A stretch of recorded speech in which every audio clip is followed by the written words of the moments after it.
So, hi guys, it's me again, Joanne. So, itong video na to, gusto ko lang i-share sa inyo itong love story namin ng jowa kong Afam. Yes, so, isasabi ko sa inyo lahat ng mga nangyari kung paano ko siya nakilala at paano ko siya naging boyfriend at anong ginawa ko. Kaya, hindi na natin patagalin pa at let's start this story. So, nakilala ko siya sa isang website ng Filipino Cupid. At nung una ko talagang kita niya sa yung profile picture niya, guys. Nafo-fall talaga ako sa kanya agad-agad kasi sino bang hindi ma-fall sa kanya. Sobrang pogi niya at mukha siyang mabait at friendly, tapos parang hindi siya yung taong judgmental.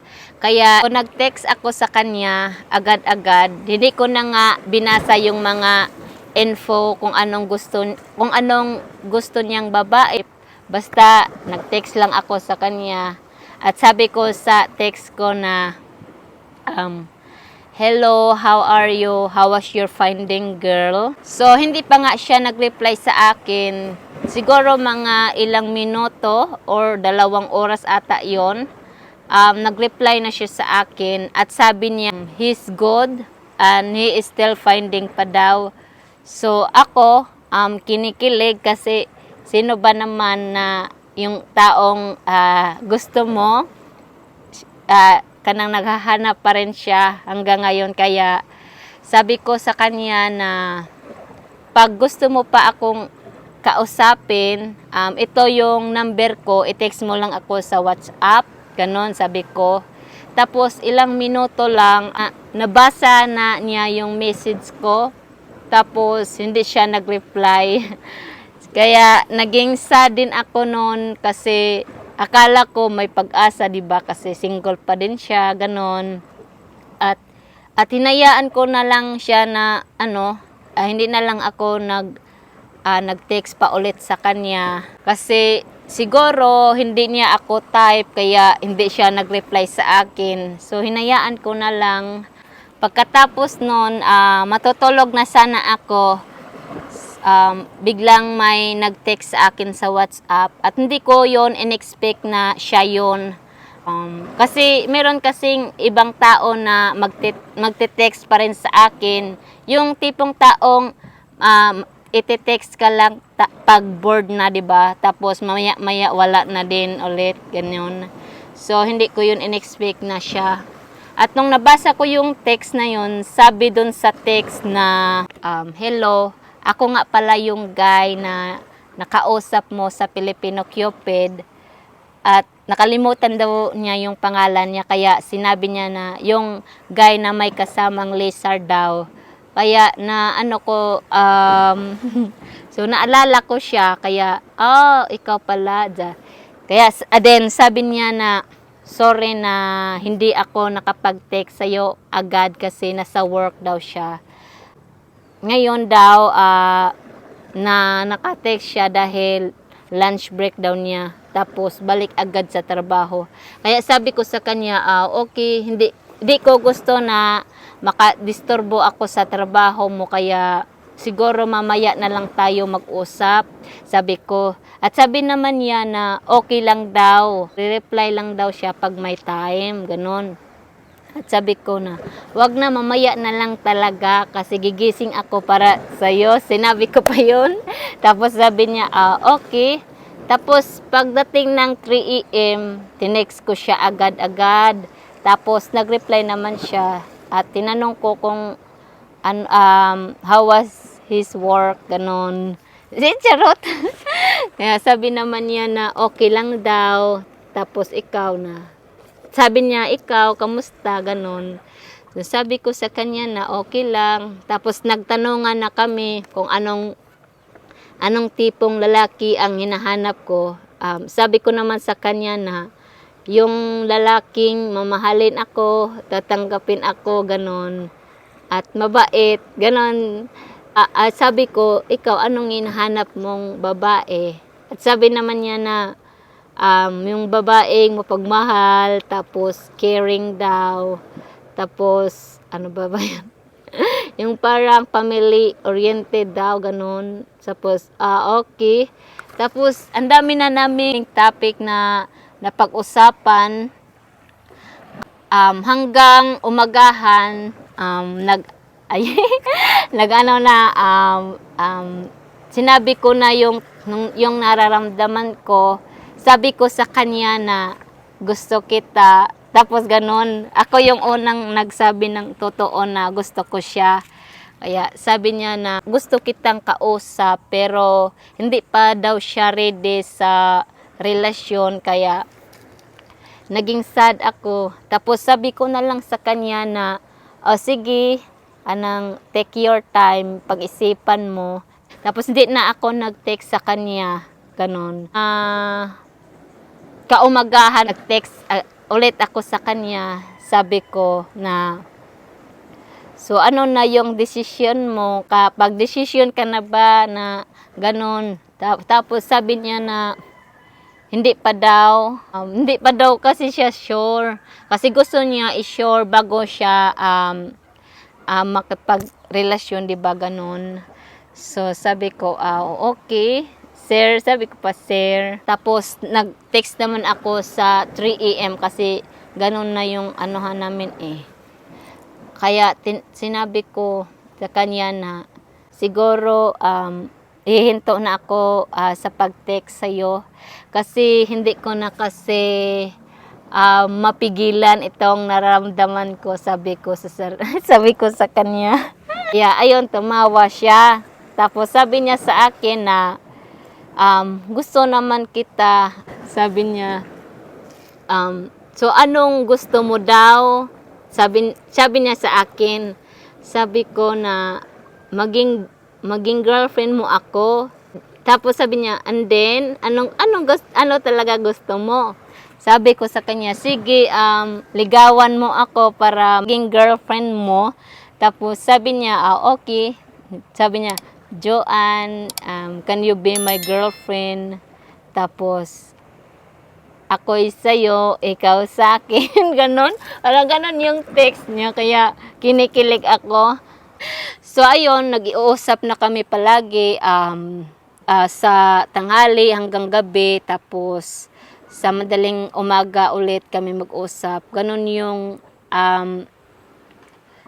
yung ganap namin nung naging kami. Hanggang sa dumating yung bagyong Odette. Sabi ko naman sa kanya bago yun nangyari na merong bagyong paparating. Baka mawalan kami ng signal or electricity. Kaya sabi niya sa akin na mag-ingat daw ako, ganun. Tapos sabi ko din sa kanya na ikaw din mag-ingat, tapos huwag ka nang maghanap ng iba.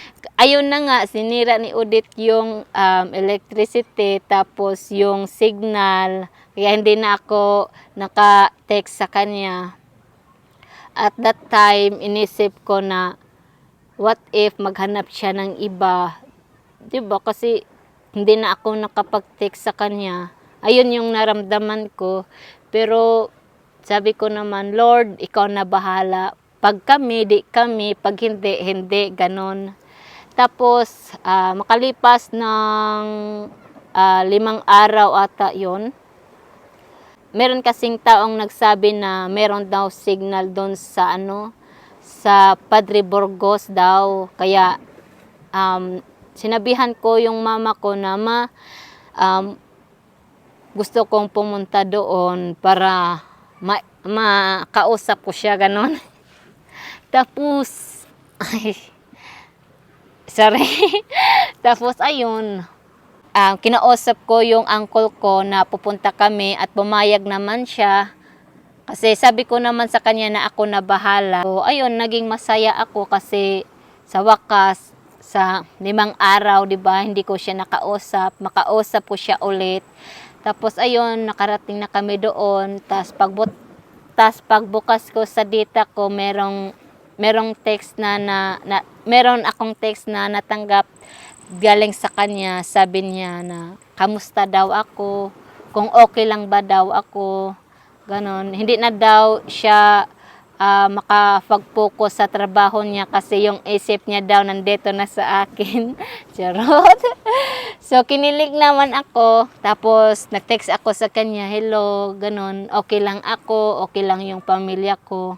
Okay lang din yung bahay. Hindi malaking damage, ganon. Kaya, masaya siya kasi na nag-text daw ako. Kaya sabi ko sa kanya na hindi kami magtagal kasi uuwi na kami agad kasi baka maabutan kami ng gabi, ganon. Sapat naman din sa akin na kahit 1 oras lang kasi na alam niya na okay lang ako, ganon. So sabi ko sa kanya, sana makahintay ka kung kailan babalik yung signal at saka electricity, ganon. Sabi naman niya na oo naman, maghintay daw siya.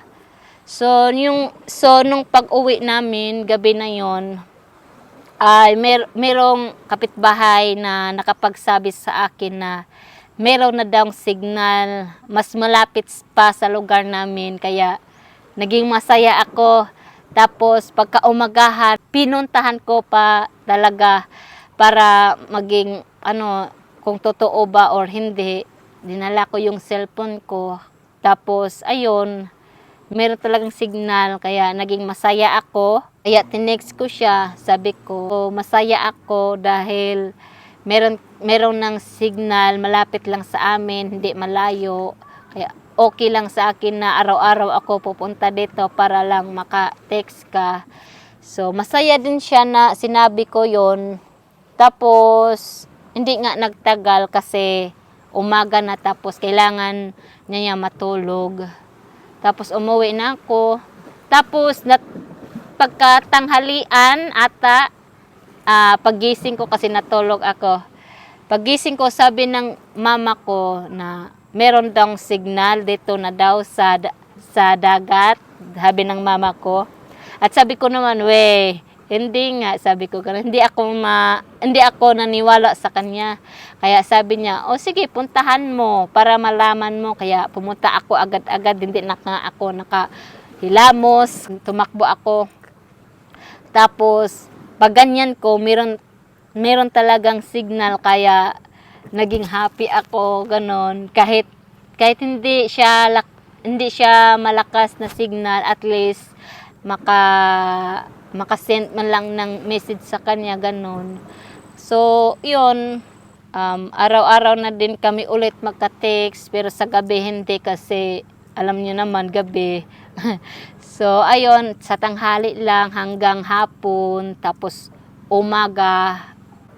Ayun na nga, sinabi na niya sa akin na gusto na daw niya pumunta dito. Kukuha na siya ng passport. Tapos, ayun, ginawa niya yun lahat para makapunta dito. Pag open na yung Philippines sa mga visitor, nagbisaya na tuloy ako. Pasensya na, hindi naman kasi ako marunong magtagalog ng mabuti.